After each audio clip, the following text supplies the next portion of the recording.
Hi, Miss Julia Erwin from Mananggana. Okay. Miss Julia, gaano ka happy sa career mo ngayon?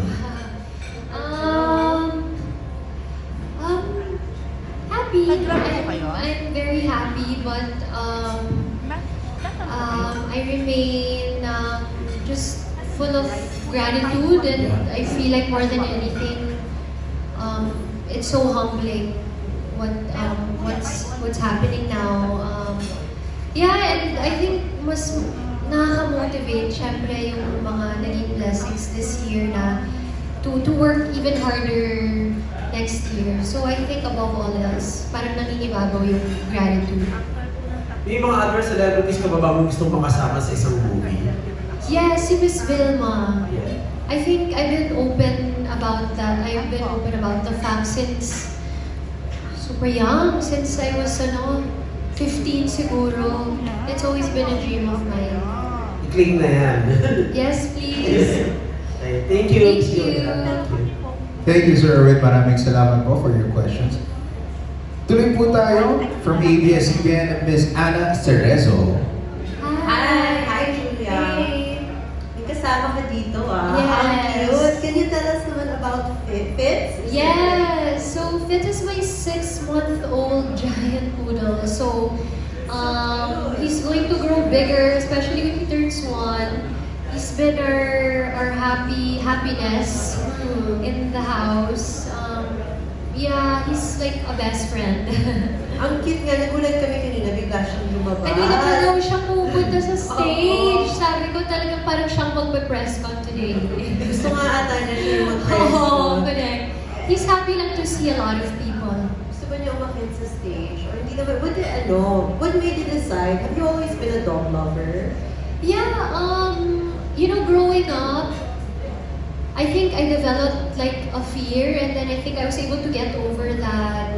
Siguro medyo malaki na rin ako. I started with a small dog. Yeah, and big then dog. later on, napamahal ako sa malalaki talaga na mga dogs. And I think that's because also of the influence of Jeh. He has a lot of big dogs. And yeah, so he's an addition to the family. Last question na lang, how has having, si Fitz helped you mentally, emotionally? Like you said ka, diba? Parang kang may best friend. Parang kayo may baby sa bahay. Yeah, everything is just so much better. Parang may companion ka talaga every day, the whole day, and may inuwihan kang talaga, happiness sa bahay. So he's really brightened up our home. So, Malambing. super! If anyone has a poodle here, you would know na sobrang clingy. Yeah, he's very clingy. Pero masaya yung ganun. Thank you, Jules. Thank you! Thank you, Ms. Ana. Actually, si Fitz very chick boy, no? Yeah, magaling siya sa girls. At saka gusto ko yung mga questions sa akin ngayon is about my dog. Yeah, I know. Right? So, kung gusto pa po natin makita more of Fitz, baka meron namang gusto mag-sponsor po kay... Yeah, for sweet treats. Yes, And diba? grooming. Grooming, treats, and food. Why not? Maraming salamat po. Alright, tuloy po tayo sa ating next question from Random Republica, Miss Kate Adahar. Hi, Hey, Julia. nice to see you. How does it feel na you're back sa MMFF? Kasi we know na instrumental yung MMFF engine before. Yes, way back in 2016 when we did Vincent, Kath, and James. Oh my gosh! Put your... Wala ko na. You said that. Sali ka? Kanina pa siya umakit dito sa... Wow, sali pala pinaliguan namin this morning. O ano na? Saan ka na? Wala na, uwi na daw siya. Special appearance. Sabi niya masyado daw maliwanag. Later, I'll call him back again. Yeah, you're right about how that really was instrumental in my life. Yeah, I'm just really excited. 2016, how many years ago was that? 8 na ba? Yeah, I'm really excited to be doing this again and in this time in my life. And yeah, I'm really looking forward to the parade again. I remember in 2016, I really enjoyed that experience. So this one will be different yet very nostalgic, I think, at the same time. based on the trailer, medyo heavy drama. So please Yeah. tell us more about your character and your preparation. Yeah, so you know what? Just the same with the way I introduced Lin during our last press con as well. Again, she has this ability, pag humahawak siya ng isang tao, malalaman niya kung magdadala ba siya ng saya o lungkot sa buhay niya. So, may pagka-fantasy din yung love story here. But you really have to see the film to for the story to unfold, to see yung mga hidden messages na linigay ni Direk Jason here. And really, honestly, this is really more of a journey for Kaloy because he tackles really deep issues in this movie. So just the ever brilliant Kaloy that he is. So I'm really excited for everyone to watch him in this movie as well. Thank you. Thank you, Ma'am Kate. Maraming salamat for those questions. So talaga namang kaabang-abang yung pelikula lalabas ngayon. Kasi towards the end, tama namang may pagkabigat siya, but it tackles issues that, you know, some of us are afraid to tackle, to be parang, Right. So that's really good. I think that's something to look forward to. And these guys, Julia and Kaloy, they're very, very great actors, no? Talaga namang kakaiba. Wow. Matindi. Thank you so much, DJ. Si DJ kasama ko yun sa Ngayon at Kailanman, the show I did in 2018. 2018, I think. Yeah. Pre-pandemic po na teleserye. We worked together. Yeah. So that was quite a wonderful experience as well. Yeah, that was Sobrang saya po katrabaho ni Julia. Ito, coming from someone na naka-work po siya, very light siya sa set, very professional, I would say, no? Nakakatuwa. Thank you. Wow. Babad-send ko na yung Gcash ko later. Thank you. Alright, no worries. Tuloy po tayo, ladies and gentlemen. Let us call on from Rhino PH, Sir Jojo Panaligan. Hi, Tito Jo. Hi, Hello, Jules. hi. Jules, dumating kasi papalapit na yung December 25. Yeah. At saka halos lahat ng entries nagpalabas na ng full trailer. Yes. Ikaw ba, nag-step back ka ba from being an actress to just being a movie fan at inanalyze mo yung composition ng MMFF this year and ano yung edge ng movie mo over the Oh my rest? goodness. It's just, I feel like the MMFF is really, what a time for local cinema and local films. It's really a celebration of, you know, the hard work that everybody has put in their respective films. And genuinely, I really am so excited to see the rest of the films that are just spectacular, and each film parang iba-iba yung tema talaga na tinatackle. So I'm looking forward to that. But you know, the edge, you know what, I'd like to leave it with the people who will be seeing the film, and then I'm very much looking forward sa magiging mga feedback and reviews. But for me personally, if I were to, I'm just really excited and excited about the fact na nakagawa ako ng isang love story na may ganong kind of tone and fantasy, and how nagawa ni Direk Jason na maging metaphoric yung ability mo sa mga internal issues that we go through. Let me know what you think the edge will be, but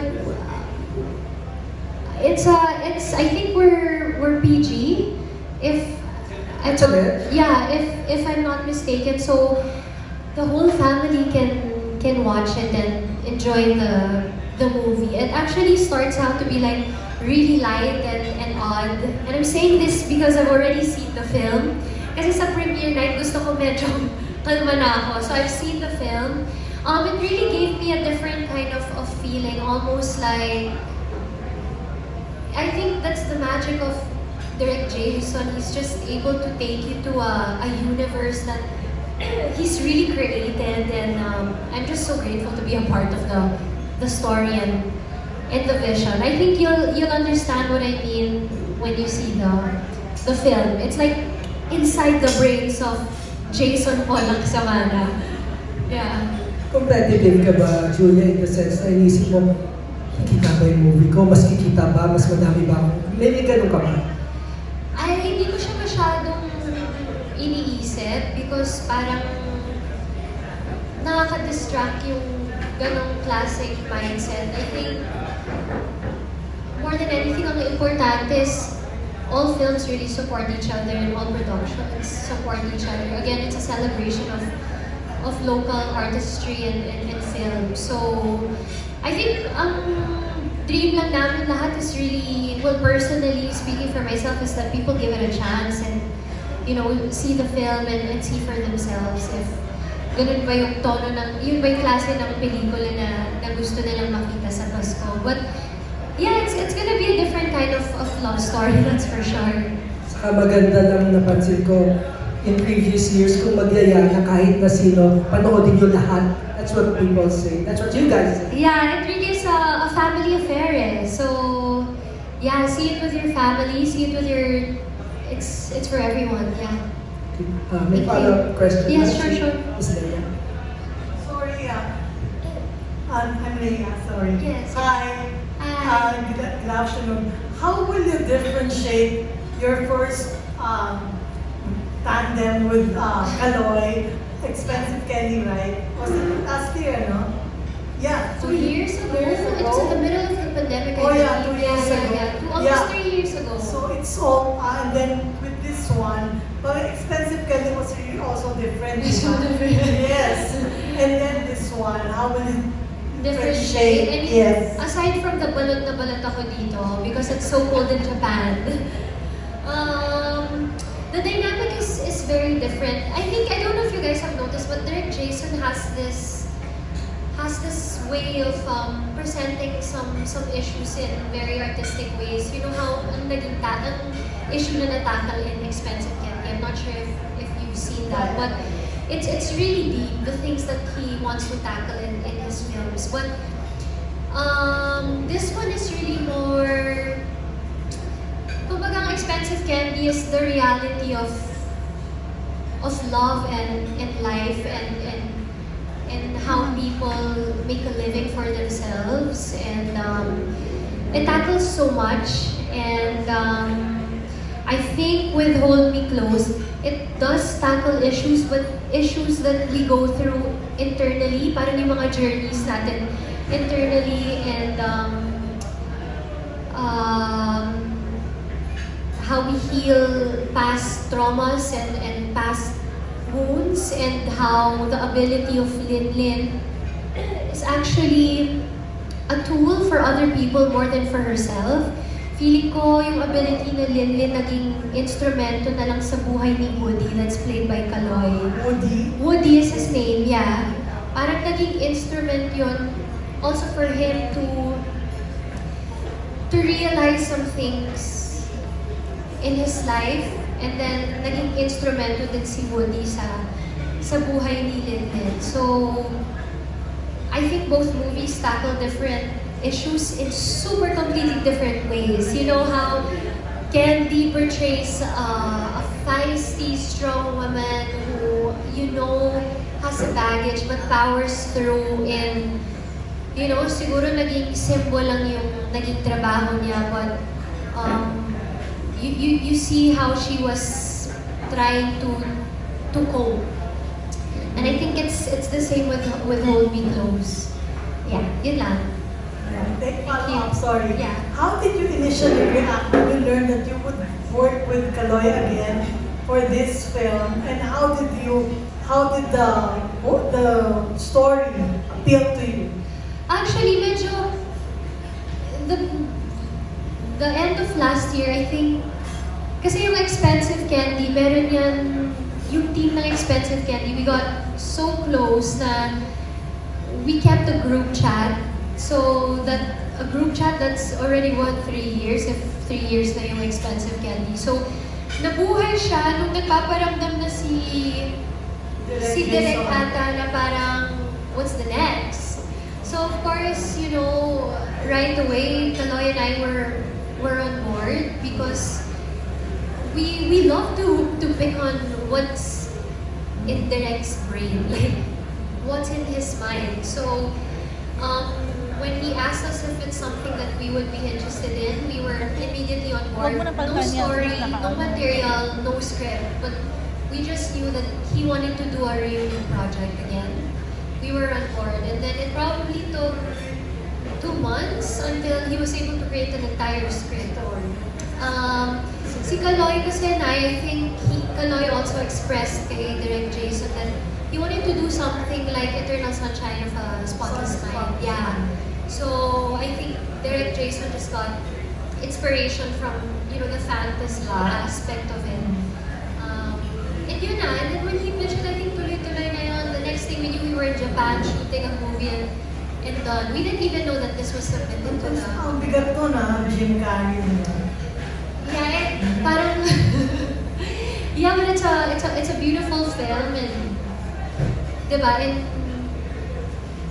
in the trying to erase memories, may underlying naman na message din yung movie. So that's how it came about. It was almost sure that we were going to do at some point something together again, the three of us. Alright, thank Thank you. you. Thank you very much, Thank you. Ms. Lea Salterio. So, Tama po ba? Salterio. From Salterio. ABS-CBN. Salterio. Thank you. Sorry. Thank Thank you. you, ma'am. Maraming salamat po. From ABS-CBN Entertainment and People's Journal, thank you very much po for your questions. Salamat din, Julia. Well said. Tuloy po tayo. Ating next question from Manila Bulletin, Sir Bobby Riquentina. Hello, sir. Magandang hapon. Hi, Julia. Thanks, Sir Bobby. Your first question, what are you most thankful for 2024? And what are you looking forward to 2025? I'm just really most, and I think I keep saying this, but I keep saying it because I mean it. Sobrang ako nagpapasalamat sa grace na pinakita talaga ng Diyos sa akin this year, and the blessings. It really makes the entire journey worth it, and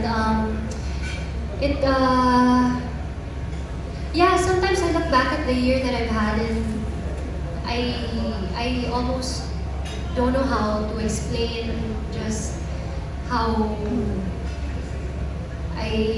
I'm also just very surprised myself, but really grateful. I feel like, you know, I've been doing this for since I was a kid, and I feel like I've just been really working so hard and trying my best every day and giving it my best every day. So sometimes when you see it, when you're rewarded somehow, it just parang it's a push, it's an extra push, and it really is humbling because life is a series of ups and downs, and you don't know when something can be taken away from you. So I'm trying my best to really be present and just be grateful for what I have, and ayokong mag-relax. I know that there's still so much to work hard for. So yeah, I think I'll still be working very hard in the years to come, and I'm just so excited for where else I'll be taken in this journey. And it's a movie, parang may special power ka dito, Pero in real life ba, may mga nag-meet ka na bang tao na gusto lang basahin ang mind mo, ang future mo, and then nag-give in ka ba sa mga sinabi nila? Yeah, naman. Like, I come across people with special gifts na energy readers, or they can sense, parang, di ba, yung mga palm or whatever. You know what, I'm open to it, di ba? Parang, whatever it is, although I'm a religious person, maka-Diyos akong tao, so I know that above everything else is my faith,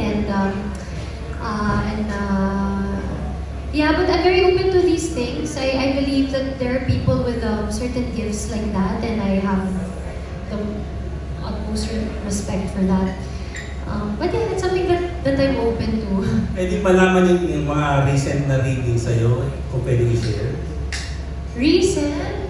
I don't think may recent akong nagawa, but I think in the past years, yeah, definitely. Although I think yung pinakatumata kasi sa akin, there was somebody that we saw in Cebu years ago, siguro a decade ago na, and my mom and I were together, and sinasabi niya na in her past life, best friends daw kami ng mommy ko. And yun, I really believe in that because my mom and I really have a special bond and a special connection. And when kunento sa amin, sabi ko, oh, baka it makes sense, baka nga sa past life natin, best friends tayo. So it's just the little things like that. How about meeting your lifetime partner? Wala pang reading. Actually, you know what? Wala pa akong reading na gano'n. But I should give that a try.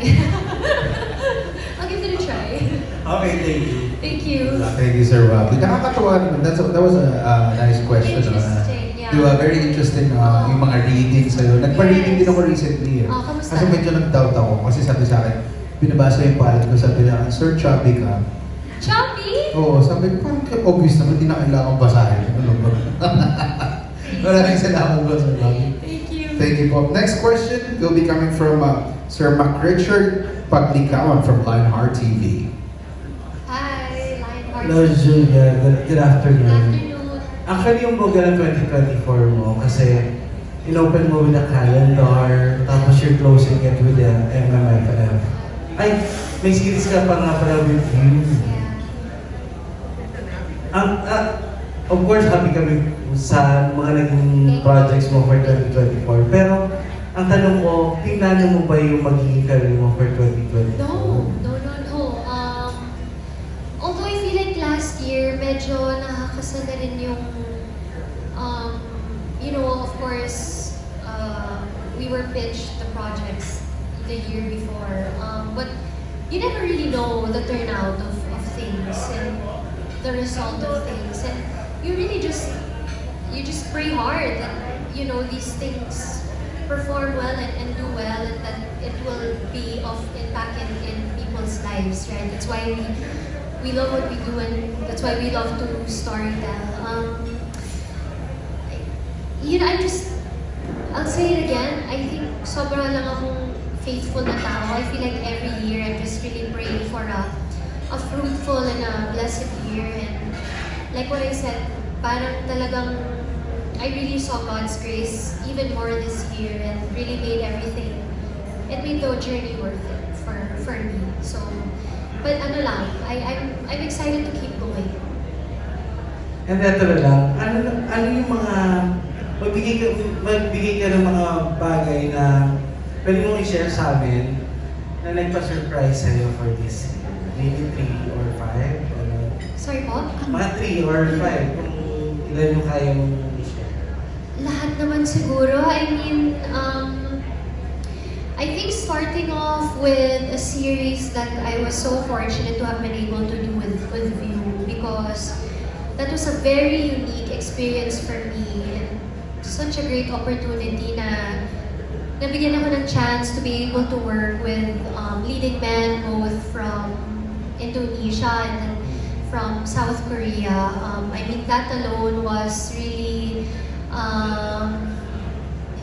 a new experience for me, and then working with a Korean director as well, and then working with View for the first time. Parang ang dami kong firsts with Secret Ingredient, and it being a global series. So parang, you know, it's been a long journey, but parang that's where you see na ang dami pa palang pwedeng masubukan at marami pa palang pwedeng maging first sa life. Never ending pala siya. So, I feel like the next coming years is just always like a yes, grab all the opportunities that will be presented for as long as, di ba, parang maganda yung instinct mo about it.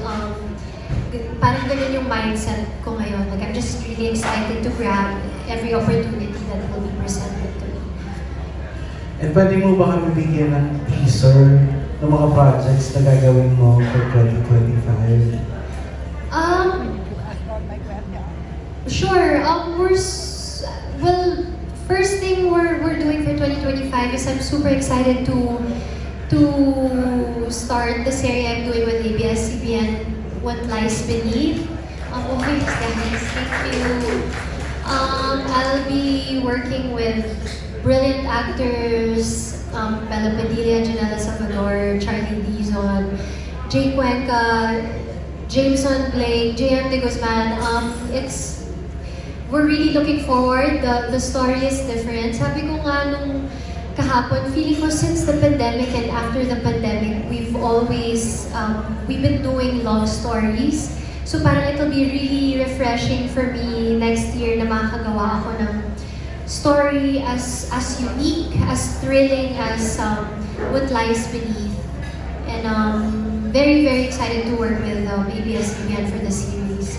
I'm also looking forward to Artista Academy, my first time to be hosting a reality show. That's also a first for me. Hindi ko alam paano mag-play out yung mga bagay-bagay, but that's something definitely that we're gonna start preparing for in January. And then I have the opportunity to work again with Direk Antoinette Hadaone for Hello Heaven. So I'm super, super excited. I worked with Direk Antoinette in Love You to the Stars and Back, the movie that I did with Joshua. So this will be our second project together. And I've been telling her for many years, ako, Direk, kailan na? So finally, next year, mas matagal kami magsasama kasi series din yun. So there will be a lot of firsts for me next year again, and I'm really, really looking forward. Thank you, Julia. Congratulations. Thank you. Thank you. Maraming salamat po, Sir Mac Richard Paglikawan from Lionheart TV. Maraming salamat. Okay ka naman, Julia? Yes. Tanungin natin dapat, Sir, okay po hindi yata kayo nag-lunch. Okay na. That's fine. Alright, tuloy po tayo sa ating next question from Manila Standard, Nikki Wang. Hi Julia, over here. Hey. First of all, it's so nice to see you again and congratulations sa upcoming film. You have a YouTube channel and you have a Sorry? You have a YouTube channel. Yes. And you have this travel series, Juju on the Go. Yes. Well, maraming nag-follow ng travel vlog mo and you have uploaded 2 seasons. Yes. So, we wanted to know if there's a 3rd season in the pipeline. Yes, definitely. I think ang nagiging conflict namin din lang this year was that it's not a problem, it's something that we're grateful for, but na-busy lang tayo shooting this whole year, kaya medyo na-delay kami ng shoot for Juju on the Go. But before the year ends, nakagawa kami ng another episode in Camarines Norte, which was such a great experience. We're in the process of editing that right now, and rest assured that before the year ends, that will be uploaded. I think I'm just gonna fill in a few more episodes in season 2, and then we're going to do a lot more exciting destinations for season 3. No, that's nice to hear. Among the places you visited in the previous episodes of The John Go, ano yung mga favorite places mo? And ano pa yung mga places na gusto mo visit in the future episodes of the series? So, you know what? Ang gusto ko talagang i-focus in the next coming episodes is our places here in the Philippines, because going around and then being toured properly, we really have a lot of beautiful places discovered and undiscovered as well. So feeling ko, ang dami pang pwedeng puntahan at ma-showcase dito sa bansa natin. Every time I do Juju on the Go episodes, it just feels like it really just makes me more and more proud to be a Filipino and be like a citizen of the Philippines, because we really do have so much to offer, and I'm so grateful na we really got a lot of support with Juju on the Go, because it really is just a baby project of mine. We're not backed up with a big production, and we're just trying our best to partner with everybody who wants to be a part of the vision. To your question, ano yung naging favorite ko so far? Masyadong marami. I feel like each of them may something special, but one of the special places that I went to was this place called Sicogon Island. And I'm saying that it's special because it's an island that's yet to be developed fully. So, sobrang grateful na nagkaroon ako ng opportunity to see it as they're progressing and developing. So, I went there, and the history is so nice. If you watch the episode, I mentioned that it used to be the island for the rich and the famous that only the people who get to the island. You have to have a private plane to get to the island. But now it's more accessible. You'll see on Juju on the Go the options na pwede yung mga transportations na pwede yung gamitin to get to the place. But there's so much history in the place. Like when I went, I saw the old swimming pool from the old resorts where the rich and the famous used to swim. And then, funny enough, because when I went on the trip, I saw Miss Gloria Diaz. And she told me also the story that, do you know that back in my time, she was saying, we used to come here. So parang, it was during her era that Sicogon was really like the place to go to. So much history and now going to it and then just being there, hindi pa siya fully developed. I'm just so excited to see how the island progresses. But the water is clear, it's beautiful, the people are great, the food is great. So it's one of the places na marirecommend ko na napuntahan namin in season 2. Right. Pwede ka pala maging ambassador ng DOT, no? Oh wow, that would be such a great honor. Now, you mentioned earlier about Artista Academy, Yes. and it's your first time to host Yes. a show like that. Yes. But what made you say yes to this project, given that it's your first time to do hosting and it's an entirely different experience for you? Because it's the first. Like I said, parang I'm in a phase in my life where when I have a good instinct about something, I really want to grab the opportunity, especially when it's presented to you, diba? Parang you're so grateful for the opportunity and the trust na nabigay sa'yo, and you want to challenge yourself and make the people who had faith in you you want to make them proud. And I'm really excited again. I wanna challenge myself and test that field. I've always been interested in hosting as well. So dun yung una kong training ground, and I'm so grateful to Viva as well for giving me that opportunity. Well, good luck to that. Thank you. Thank you. Thank you. Thank you very much, Sir Nicky Wang from Manila Standard. Nakakatuwa, sobrang interesting yung information na binigay about that island. It's Yes, napuntahan mo. Definitely. Yeah. Well, maybe one of these days, baka pwede akong mag-guest dun sa Juju on the Go. Juju on the Go, I know. Let's go. Have you been Yes. to Kalangaman Island or? Kalangaman, yes, I've Yeah, been. you've been. I've been, So yeah. nice, no? Diba from Cebu, 3 hours pa Yeah, siya? papunta. Yeah. How Beautiful. about, sobra. How about Calikoan Island? in Not Quezon yet. City? You should Hindi try pa. it also. It's really, really beautiful. It's a surfer's paradise as well. Yes, ang There's dami very pa nga nice. daw talaga. Sobrang dami. Ang dami Kaya pa. it's, yung Juju on the Go, it's something very, very interesting for me also. Kasi mahilig din ako mag-ikot-ikot sa Pilipinas. Oh, you know what I heard? Romblon also is very Yes, I heard also Romblon is So, really, really nice. Maybe pwede ilagay yun sa next. yes, nasa listahan siya for next year. Yeah, definitely. Oo. Thank you so much, June. That was really nice. Alright, tuloy po tayo. Thank you so much, Sir Nicky Wang. Appreciate it. Our next question will be coming from Ms. Tessa Mauricio from Manila Times. Thank you. Hi, Julia. Congratulations on the year that's about to close. I've just been watching you all this time, and you know when a famous family in show business, whenever somebody new comes out, you always want to get out of the shadow of your famous relatives, but you've done it very quickly in your career. And you've also done it, I have to say, with so much more elegance and so much more grace, and I think even the projects that have come your way from just the recent ones, yung kay Aga, the one with Joshua, and this talagang iba-iba, and it has really tested your range, no?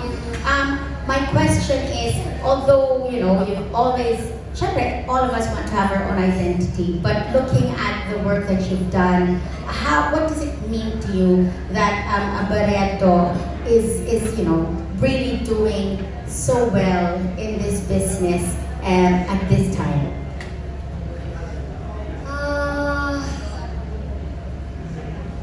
First of all, thank you so much for all the kind words. When you put it that way, it's kind of soft.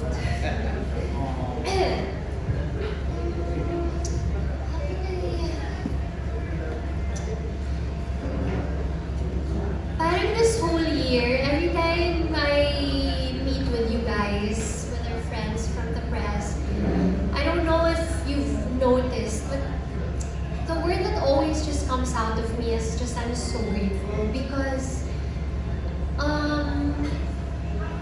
of course, there are a lot of challenges that come with their personal journeys, and I really feel like I'm just trying my best every day and giving it my 100% every day and every opportunity that is given to me. But it really does mean so much when I hear feedback like yours, because as much as possible, I really don't want to let things get to my head. Ayokong makampante, kumbaga, parang I wanna continue, I wanna stay hungry and stay passionate. So I think it's, I don't know, it really leaves me speechless when you put it that way. Well, I like the way that whenever anyone asks a question, you know, you pause and you really think about the answer. I especially when I interviewed you nung time with Aga's movie, you really thought about everything that you would say.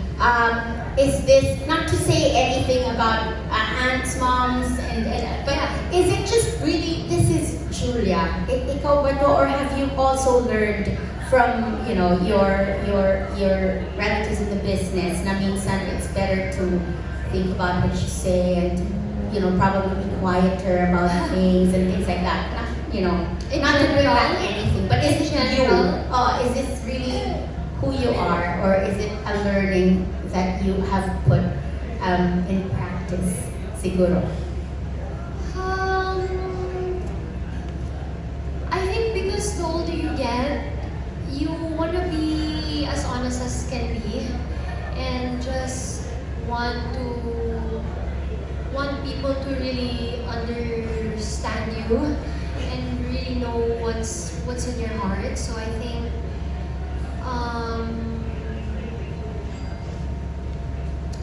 I really value now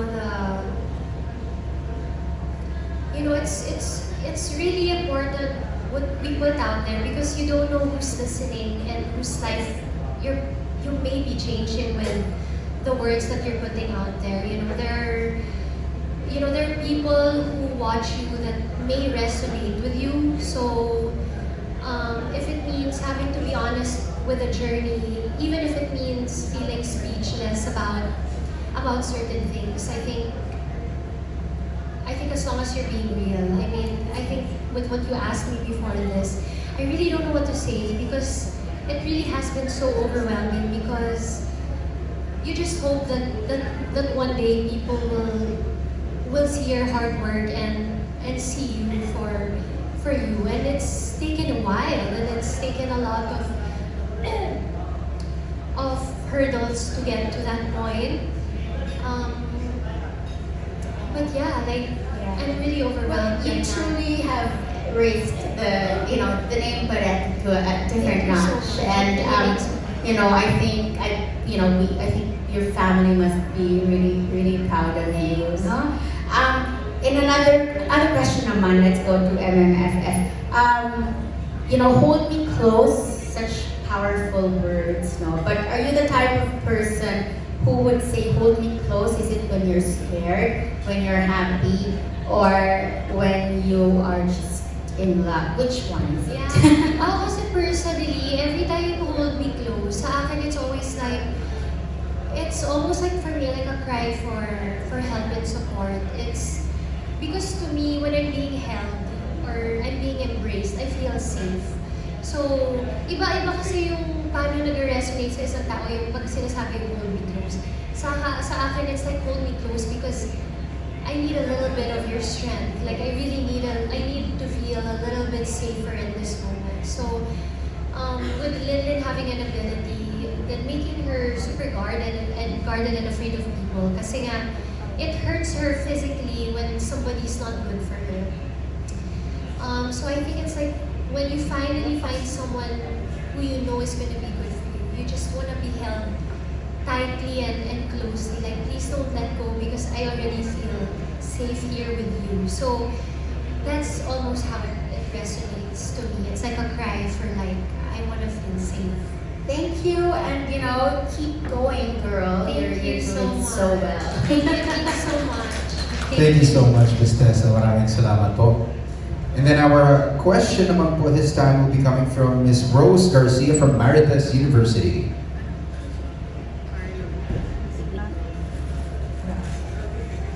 Hello, Julia. Hello. Napakarami lang na itanong. But Ano anyway, itatanong mo? Hindi, Julia, you've been in the industry since magbata ka pa talaga. Yeah. So my question is, how this industry matured you? Siguro yung mga lessons. And then, syempre, having to adapt to the different environments and the different personalities that you have to work with and you meet. And, you know, it's not always about other people. It's also about, you know, how can you improve yourself so that, you know, you can adapt to the different environments also and then meet people eye to eye or halfway. Parang, it really is a two-way street for a harmonious environment. But siguro, it really has shaped who I am today because the world has revealed itself to me at such an early age. And it keeps revealing itself to me all the time. Feeling ko, yung season sa life natin and phases sa life natin, hindi talaga siya natatapos. Because I'm 27, I'm turning 28, pero parang every day there's something new to learn and something new to discover about myself and other people. So parang, it's really been quite a fun journey. Yeah, I think being in the industry since I was a kid really shaped who I am today, especially the challenges that arose. Yeah. Sabi ko, mag-28 ka na pala, mukha ka lang 18. Yay! Thank you, moms! Pero yun nga, Julia, would you say, kasi ang dami mo na talagang pinagdaanan, kahit mga intriga, kahit mga controversy, dami mo na din, yung alam ko, dami mo na din idiyakan sa industriya na to.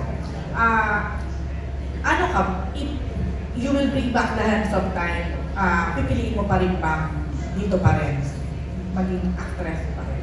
Oh yeah. Oh yeah. I love what I do so much and it's given me an outlet and an escape. And it really is a form of expressing and releasing and it's an unexplainable feeling when we step on the set. So, yeah, siguro yung ibang bagay, it really comes with it. Kaya kailangan magpakatatag. And you really have to pick up the lesson in every challenge. Eh. Hindi pwedeng, akala mo nangyari lang siya para mangyari. Actually, it happens because there's something to learn in it. So wala kang i-erase? Wala akong i-erase. If I have to redo it all over again, you know what? I would. So, anong pwede mong sabihin, let's say sa ibang mga celebrities or artista na going through some, let's say humiliation or controversy ngayon, anong pwede mong sabihin sa kanila? Kasi ikaw din, you've been through a lot, di ba? Kahit bagets ka pa lang. And paano mo rin, and sa age ngayon na alam natin, grabe yung social media, yung konting kilos mo lang, even your chat or even your text, pwedeng mag-blown out. Gano'n, di ba? Paano mo din yun? Paano mo ka din nagiging careful when it comes to that? Alam mo, in general, I think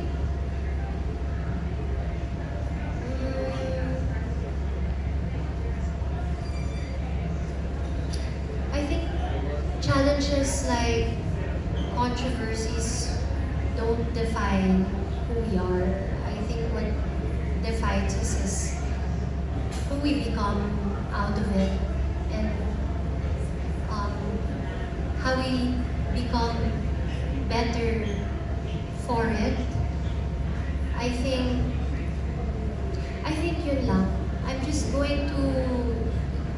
keep it short, and that's in general. And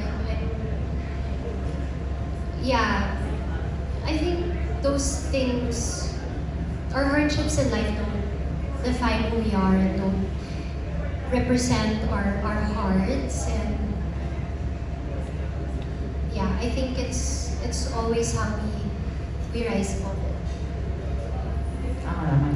Yun na. So, this 2025, aside dun sa mga na-mention mo, personally, ano yung nilulook forward mo naman? Sa 2025, ayun, siguro yung mga makakasama ko sa trabaho at saka yung mga opportunities na first time ko lang din na magagawa. And then, syempre yung yeah, there's really a lot to look forward to, and I really hope na it will be a good year. Julia, would you say, hindi totoo ang kasabihan na pag okay ang love life, hindi okay ang career, or hindi kayang balansin? Kasi with you, parang, parang easy-peasy sa'yo balansin yung Oh no, don't jinx it, please. It's really, I think importante talaga kung sino nakapaligid sa atin. Kung sino yung nakagabay at suporta sa atin. If we have the right people in our lives, I think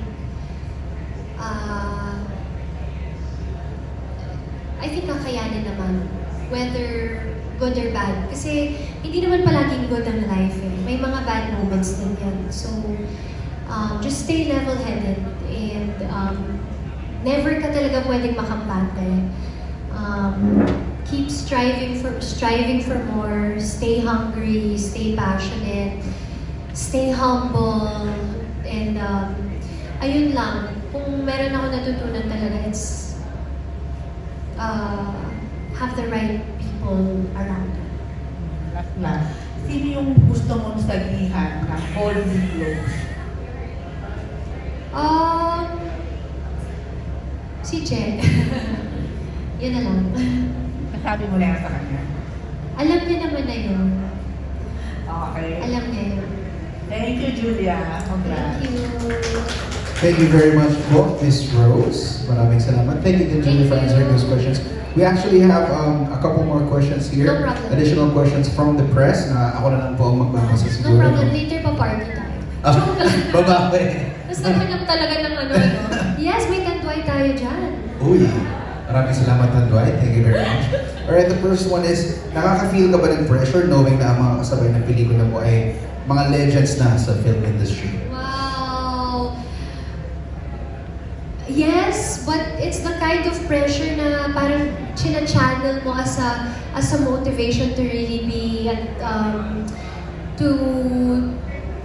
to really study what you have to do and be at your best shape and be in your best mental state, and yeah, it's a pressure that's good.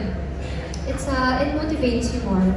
So talagang motivation ang Yes, hindi, yes. hindi siya more on pressure but It's not a bad thing. It's a Right, good not. kind of pressure na parang, gotta work, girl. Yeah. Gotta work. It's a good way to look Yeah, at it. yeah. Thank you very much. Next one is, marami ka ng rules na na-portray. Ano pa sa tingin mo ang rules na gusto mong i-explore? Ooh, I want to explore.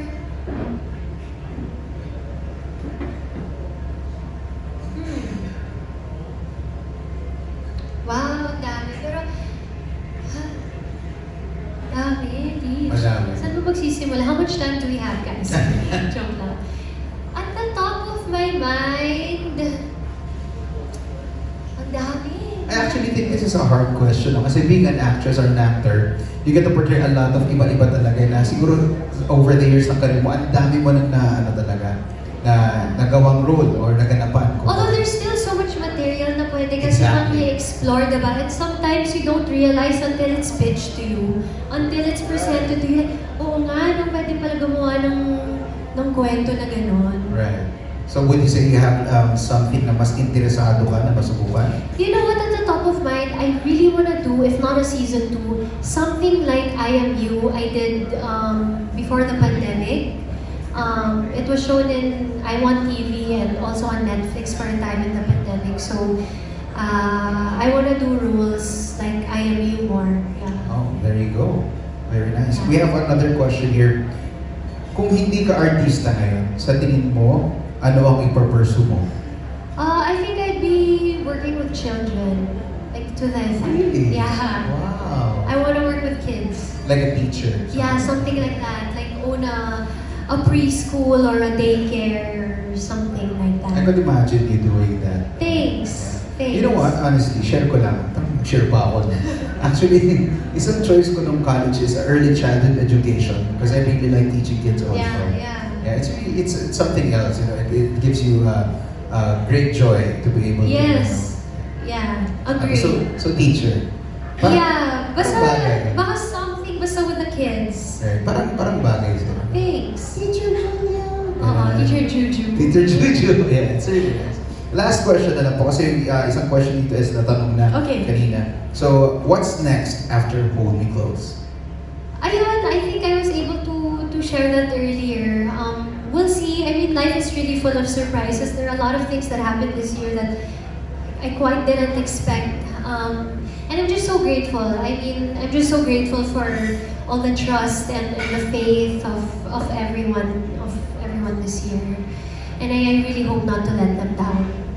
There you go. Ladies and gentlemen, Thanks, guys! Miss Julia Barreto. Maraming salamat po. Jim, why don't we invite everyone sa mga upcoming projects natin? Ayun po, I mean, first and foremost, please help us spread the word about Hold Me Close. We're showing in 2 weeks, meaning Christmas is in 2 weeks. Nakapag-Christmas shopping na ba kayo? My goodness! Hold Me Close showing December 25. Merry Christmas, guys. Thank you again. Di kayo nagsasawang makipag-usap sa akin. And I'll see you guys again next year. Thank you. Merry Christmas. A round of applause for Miss Julia Barreto. Ju, to the front please for another photo op. And so habang sige po, nag-gather around po tayo for the photo op, this time we will have a raffle for our press, for our press friends. Shout out po sa Speak family. Good to see you here. Siyempre po, I'm Stefan. Yes, shout out po. And Fitz is here again to help us with the raffle. Say hi to them. Bubunot yung Fitzy. Ayan po, baka may gustong mag-sponsor kay Fitz. Overwhelmed siya. Hala. Opo, giant poodle. Sobrang cute. Wala na namin. Kanina akala ko stuffed toy siya. Nagulat ako gumalaw. Go, Fitzy! Sit. Busy siya. Ayan po. Ang bagong companion ni Julia Barreto, a 6-month-old giant poodle na sobrang cuddly. 6 months pa lang yan. 6 months pa lang po siya, that's right. Sobrang laki po, no? Sabi niya, ganito pala yun. Ganito pala. Dog pa siya. Mag-artista dog na din daw siya. Okay. Commercial ka na, Fitz. Maraming salamat po to everyone who's here today. And itutuloy na po natin, Ju, while you're here in front, we have a raffle. Yes, kukuha po tayo ng 5 names po dito. And go ahead. Let me hold it. Dancing Queen talaga.